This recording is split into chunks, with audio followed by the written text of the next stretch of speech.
پیارے بچوں، السلام علیکم ورحمۃ اللہ وبرکاتہ۔ آج ہم سبق نمبر 7 رانی کیتکی کی کہانی، جس کے مصنف ہے انشاء اللہ خان انشاء، پڑھیں گے۔ سب سے پہلے ہم دیکھیں گے پہلی بات، پرانے زمانے میں آج کل کی طرح تفریح کے ذرائع نہیں تھے، فلمیں، ٹی وی اور نہ کارٹون۔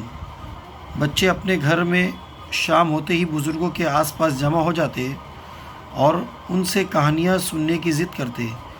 بڑے بزرگ جو کہانیاں سناتے وہ بہت دلچسپ اور سبق آموز ہوتی۔ ان کے سنانے کا انداز بھی ایسا ہوتا کہ بچے کہانی کے ہر موڑ کو اپنے تصور میں واقع ہوتا محسوس کرتے۔ زیر نظر کہانی بھی ایسی ہی ہے، جس میں واقعات کا بیان اور زبان کے خوبصورت استعمال کی وجہ سے ایک سما بن جاتا ہے۔ دیکھیے بیٹا، ہم جس طریقے سے ٹی وی پر فلمیں دیکھتے ہیں، کارٹون دیکھتے ہیں، ہے نا، تفریح کے ذرائع انٹرٹینمنٹ کے لیے پہلے کوئی چیز نہیں تھی۔ بچے کیا کرتے تھے؟ اپنے گھر میں شام ہوتے ہی بزرگوں کے آس پاس جمع ہوتے اور ان سے کہانیاں سننے کی ضد کرتے۔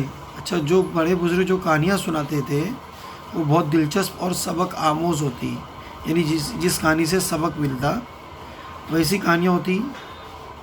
ان کے سنانے کا انداز بھی ایسا ہوتا ہے کہ بچے کہانی کے ہر موڑ کو اپنے تصور میں واقع محسوس، اپنے خیالات میں کہ وہ چیزیں ہو رہی ہے نا۔ دیکھو، تمہارے وہاں پر بھی کوئی دادا دادی، نانا نانی ہوں گے بوڑھے، تو وہ کہانیاں ضرور سناتے ہوں گے، ہے نا۔